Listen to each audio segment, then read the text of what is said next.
সুস্বাগতম রাজকুমারী, আমার রাজ্যে তোমাকে স্বাগত জানাই। আমাকে কেন বন্দি করে এনেছো? তোমাকে আমার রানী করে রাখবো, তাই তোমাকে আমি বন্দি করে এনেছি। তুমি হবে আমার এই তুষার দেশের রানী। না না, কখনো না। তোমার এই স্বপ্ন কোনো দিন পূরণ হবে না হিমরাজ। তুমি দিবা স্বপ্ন দেখা বন্ধ করো। আমি এই তুষার দেশের সম্রাট। এখানে আমার অনুমতি ছাড়া গাছের একটা পাতাও নড়ে না। এখানে তোমাকে রক্ষা করতে কেউ আসবে না। তোমাকে তোমার বাকি জীবনটা এই তুষার দেশেই অতিবাহিত করতে হবে। সেটা তো সময় বলবে। তোমার কাছে এখন দুটো পথ খোলা। হয় আমাকে বিবাহ করে এই তুষার রাজ্যের রানী হয়ে আরাম, আনন্দ ও স্বাচ্ছন্দ্যে জীবনযাপন করো, নচেত নিজের জীবনের বাকি দিনগুলো বন্দি দশায় কাটাও। তুমি কোন পথ বাছাই করবে সেই সম্পূর্ণ স্বাধীনতা তোমার রয়েছে। শোনো হিমরাজ, তোমাকে বিবাহ করে পরাধীনতার জীবনযাপনের চেয়ে মৃত্যু আমার কাছে অনেক শ্রেয়। যেমন তোমার ইচ্ছা। এত হাসি স্বাস্থ্যের জন্য মোটেও ভালো নয় হিমরাজ। তোমার পরাজয়ের সময়ের অপেক্ষা মাত্র, মনে রেখো। এই হিমরাজকে পরাজিত করার মতন শক্তি এই ত্রিলোকে কারোর নেই। আমি অপরাজেয়, আমি অমর। এই অহংকার তোমার পতনের কারণ হয়ে দাঁড়াবে। তোমার পতনের সময় ঘনিয়ে এসেছে হিমরাজ। অপেক্ষা শুধু সময়ের। তাই দীর্ঘ যাত্রা শেষে বীর ও বাসন্তী তুষার দেশে পৌঁছল। তাদের সংকল্প অটুট। ইন্দুমতিকে হিমরাজের কবল থেকে মুক্ত করতে তারা একত্রে দৃঢ়তার সঙ্গে এগিয়ে গেল সেই অন্ধকার গুহার দিকে। হিমরাজ! কারা তোমরা? এই তুষার রাজ্যে পদার্পণের দুঃসাহস দেখিয়েছ তোমরা। আমি বীর। আমি বাসন্তী। আমরা এসেছি ইন্দুমতিকে তোমার কবল থেকে উদ্ধার করতে ও তোমাকে উচিত শিক্ষা দিতে, যাতে ভবিষ্যতে এই কর্ম করার সাহস না পাও। তোমরা কি ভেবেছ তোমরা এখানে এসে আমাকে পরাস্ত করতে পারবে? আমি তুষার রাজ্যের অধিপতি। আমাকে পরাস্ত করার ক্ষমতা কারোর নেই। এই তুষার দেশে তোমার রাজত্বের পরিসমাপ্তির সময় ঘনিয়ে এসেছে।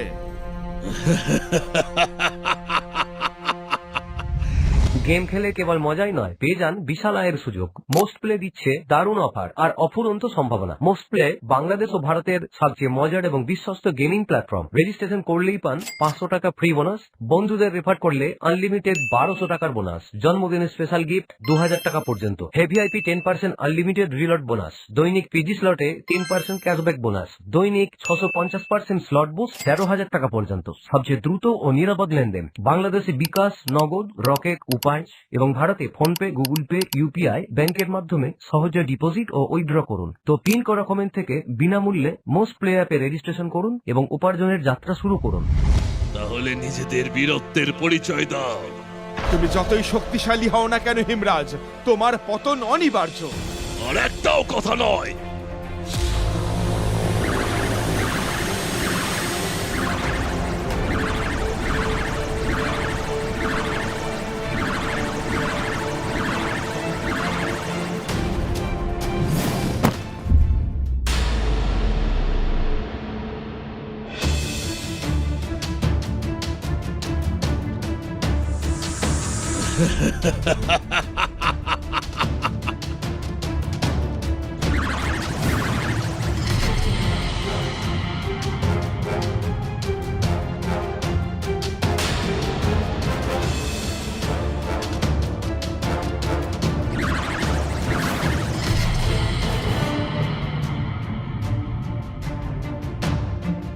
এবার দেখি তোমরা আমার এই সৈন্যবাহিনীর মোকাবিলা করতে পারো কিনা।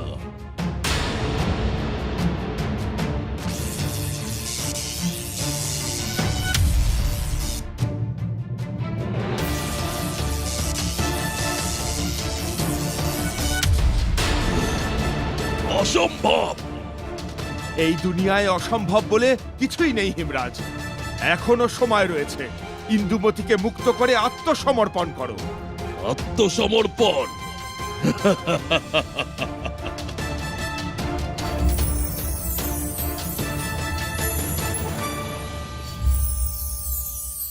আজই তোর শেষ দিন।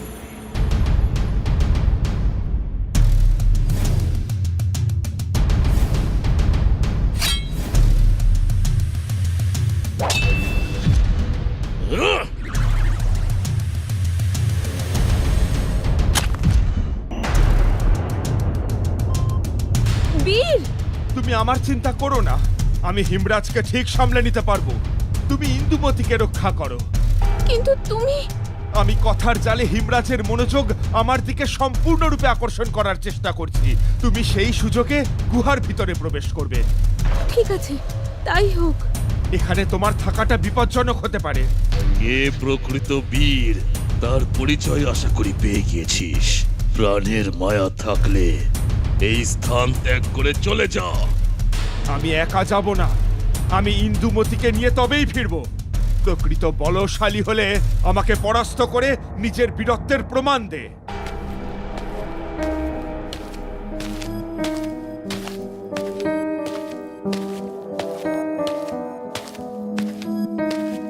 আর চিন্তা নেই ইন্দুমতি, আমরা চলে এসেছি আপনাকে এখান থেকে মুক্ত করে পরিরানীর কাছে পৌঁছে দিতে।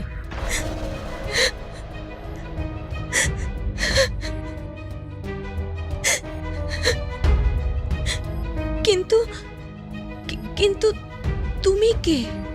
আমি অচিনপুরের রাজকুমারী বাসন্তী। শুধু আমি একা না, আরও একজন আছে যে এই মুহূর্তে হিমরাজের সাথে লড়াই করছে। কি? আমাদের হাতে সময় খুবই সীমিত। এই মুহূর্তে আমাদের এখান থেকে বেরোতেই হবে। এটা এটা কোনো সাধারণ খাঁচা নয়, এটি সম্পূর্ণ জাদু দ্বারা নিয়ন্ত্রিত। এখান থেকে কিভাবে আমাকে মুক্ত করবে? নিজের উপর বিশ্বাস থাকলে কোনো কাজই অসম্ভব নয়।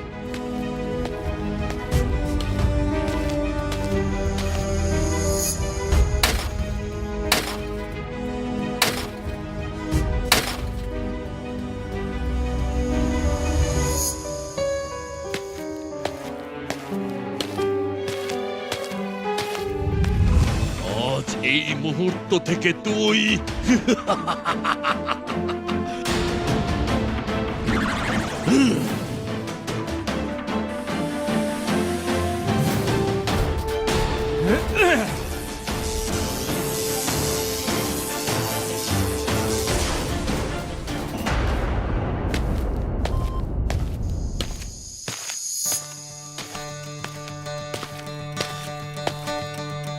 আমি আমি আজীবন তোমার কাছে ঋণী হয়ে থাকলাম। আপনি এভাবে বলবেন না, এটা তো আমার কর্তব্য। পরিরানীর মুখে কথা শুনে আমরা আর এক মুহূর্ত সময় অপচয় না করে তুষার দেশের উদ্দেশ্যে রওনা দেই।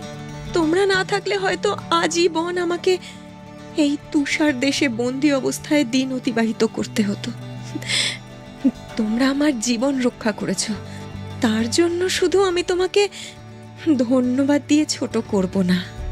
ধন্যবাদের কোনো প্রয়োজন নেই পরিরাজকুমারী। আচ্ছা, ধন্যবাদ নাই বা দিলাম, কিন্তু আমার একটা দাবি রয়েছে তোমাদের দুজনের কাছেই। দাবি? কি দাবি পরিরাজকুমারী?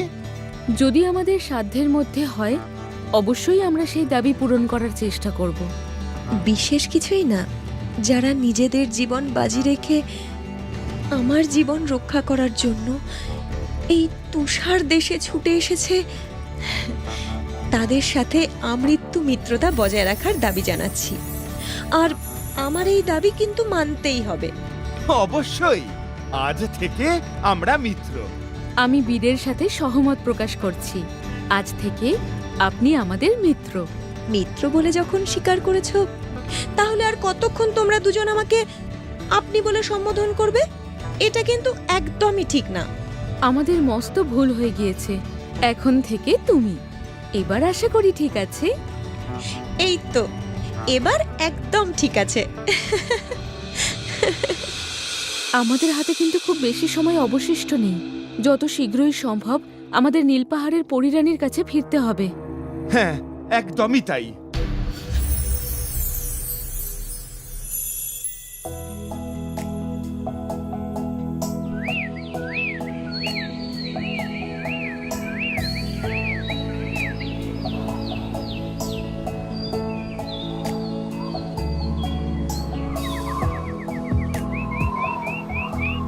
প্রায় 2 দিন 2 রাত্রি পথ অতিক্রম করার পর মেঘ চাদর নীল পাহাড়ের চূড়ায় এসে থামল।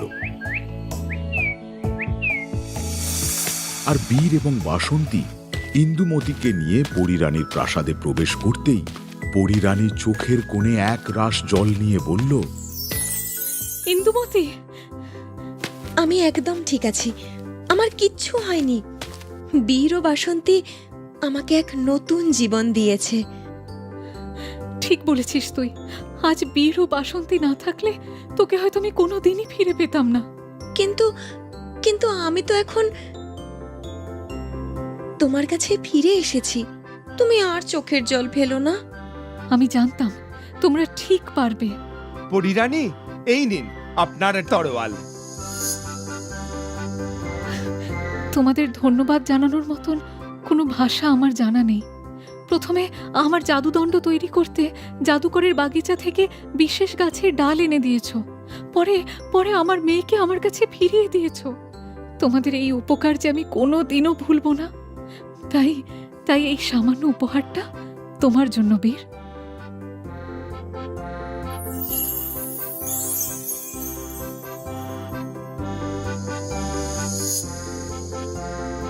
আর বাসন্তী, এটা তোমার জন্য।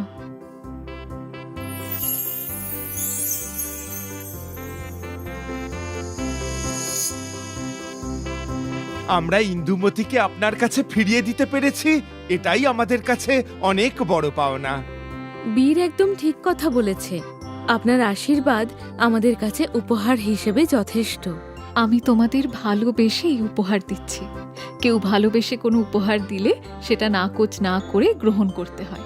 আমরা আপনার উপহার গ্রহণ করলাম পরিরানী, কিন্তু এখন যে আমাদের অচিনপুরে ফিরতে হবে, না হলে যে বড্ড দেরি হয়ে যাবে। যাবে মানে? কোথায় যাবে তোমরা?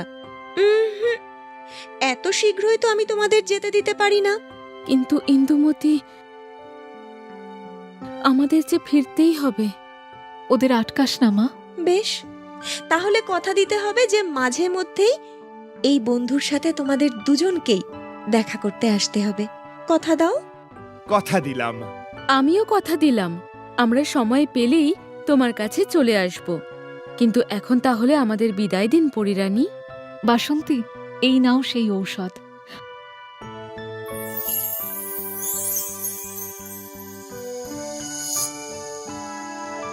অসংখ্য ধন্যবাদ পরিরানী।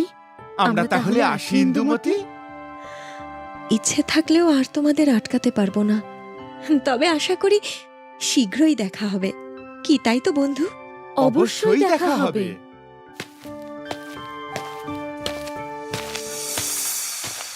দাঁড়াও বীর ও বাসন্তী, আমি তোমাদের যাত্রাপথ খানিকটা ছোট করতে পারি।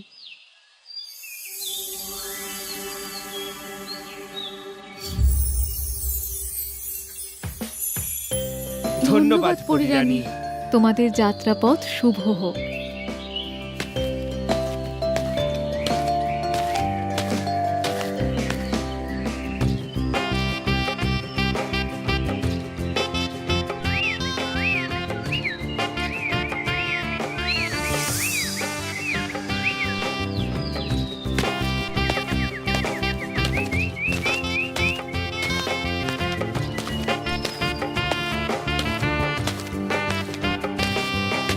এই নিন রাজবৈদ্য, সেই বিশেষ ঔষধ। আমি নিশ্চিত ছিলাম যে তোমরা অবশ্যই পারবে। সমস্ত কৃতিত্ব বীরের। আমি শুধু এই যাত্রায় ওর সঙ্গে ছিলাম। রাজবৈদ্য সময় অপচয় না করে সেই বিশেষ ঔষধ মহারাজ বিক্রমকে দিতেই তিনি ধীরে ধীরে সুস্থ হয়ে উঠলেন। বীর, তুমি আজ যে অসাধ্য সাধন করেছ তার জন্য আমার ও মহারাজের সাথে সমস্ত অচিনপুরবাসী তোমার কাছে কৃতজ্ঞ। রানীমা, আপনি এভাবে বলবেন না।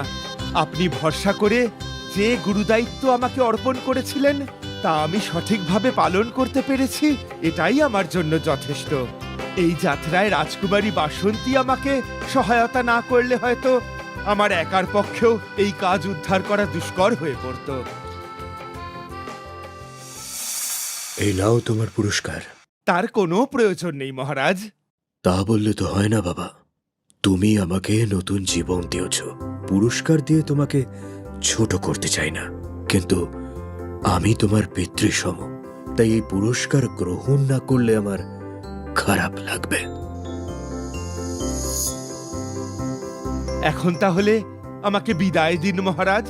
তোমার যাত্রাপথ শুভ হোক। বিদায় বন্ধু, আবার দেখা হবে। বীর ম্লান হেসে চড়ে বসল আর সকলকে বিদায় জানিয়ে রওনা দিল বাড়ির পথে।